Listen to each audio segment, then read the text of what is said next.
special dish natin ngayong umaga. Nako, patok na patok sa panlasa ng ating hunk na UH katambay na si Rafael Russell dahil masarap na perfect pa sa mga health at figure conscious. Walang iba, kundi ang lumpiang isda na ituturo sa atin ni Chef Ed Bugia. Good morning, Chef. Welcome back. Thank you. And Rafael, hello. Good morning. Ayan, finally nakasama ko na siya.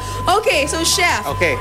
At tinapang lumpia, mahirap pa to gawin? Hindi, napakadali lang. Gigisahin lang natin lahat ng ingredients. Okay. Babalot sa lumpia wrapper. Tapos, piprito lang. So, simple lang siya. So, si Rafael gagawin nating chef this morning. Alright, so chef.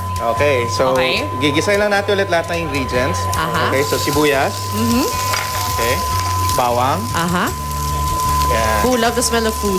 Yeah. Tapos, yung gulay, gigisahin natin in order ng yung sino yung pinakamatagal maluto. Okay. So, yung beans. I love beans. Okay, carrots. Yan, halu-haluin mo lang. Mukhang sandaling-sandali lang talaga to. Mabilis lang yan, mabilis. At marami na kasing gutom chef. Kanina pa sila demanding for food. Okay. Toge? Mahilig ako sa toge pag sa lumpia. Toge.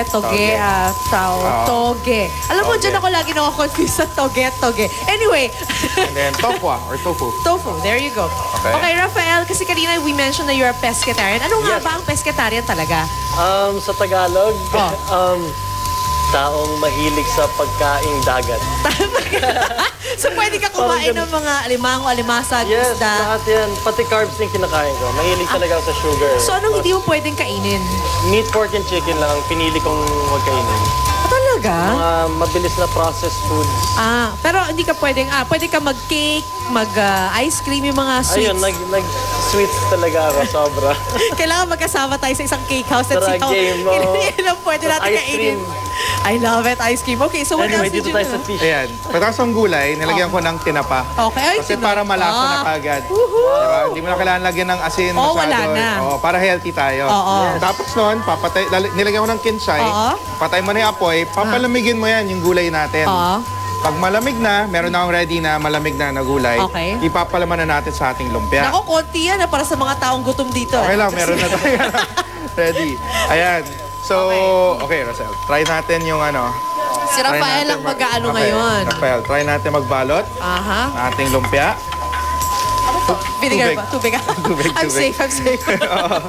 Tubig. Ayan. So, ito fresh lang siya. Yes. So, balot mo lang sa loob. Okay? Okay. So, Rafael, ito pwede mo gawin ito sa bahay mo since pescatarian. Lagay mo lang sa gitna. Mabilis lang siyang gawin, no? Oo nga. Kaya mo yan. Pero ikaw ba do you cook at home? Konti lang. Yeah. Ay, sorry. Ang sarap kasi. Kaya okay lang yan. Tapos balot mo na. Yeah, I cook at home pero more survival food at more instinct-based rather than recipes. As in, what? How's that? Kung anong meron sa bahay, halimbawa, inuwi ko lahat yan. Gagawa ko ng ibang dish na hindi necessarily lumpia. Kumbaga halo-haluin mo at bahala ka na. Halimbawa, pwede kong i-mash potato tapos ihalo ko lahat yan sa mashed potato. Ay. Mga ganong klaseng food. Buti lang, hindi ka tumataba, ano? Kasi kung ako yun, lumba-lumba na ako. Ayan. Okay, tapos fry na natin yung binalat natin lumpia. Okay. Yummy. So, deep fry. Sarap. Okay, yun lang hindi ko alam. Hindi ako marunong mag-deep fry. Paano ba yun, chef? Talaga? Deep fry. Make sure, isa lang yung rule dyan. Kailangan golden brown yung niluluto mo. Okay. Okay, so wag masyadong mainit yung apoy, wag masyadong malamig. So, anong heat na to ngayon? Ito medium lang? Medium lang. Actually high na siya. Kasi luto na naman yung loob eh. You just have to cook yung wrapper. Yung kailangan labas lang talaga. Okay. So, gaano katagal yan pag ganyan? Siguro mga 2-3 minutes lang. Kaya kailangan maganda, lubog na lubog sa oil talaga. Kasi kung tama yung pagprito mo, hindi siya ganun ka-unhealthy.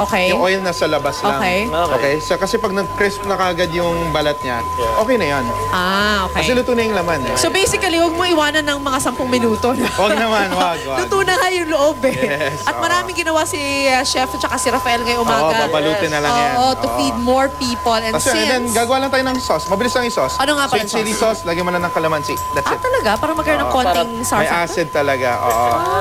Yun. So, yun pala yung sikreto. Yun lang, para may masarap tayong dipping sauce. Akala ko sa master chef. Oo nga no? Kalamansi lang pala. Kalamansi para makikita nyo, biglang magkakaroon na distinct na citrus flavor talaga. At saka hindi natin pwedeng gutumin si Rafael ngayong umaga. Kailangan busog siya. At habang ginagawa niya ang sarili niyang pagkain at bibigay ko na to, lipat po tayo ngayon kina Tony Beth at Arn. Maya-maya lang po yan. Babalikan natin sila sa Bulacan. Samantala mga kapuso, babalik po agad ang unang hirit. Thanks, Rafael. Thanks, Chef. Thank you so much. Thank you. Woohoo! Food time! Thank you. Follow the food. Follow the food.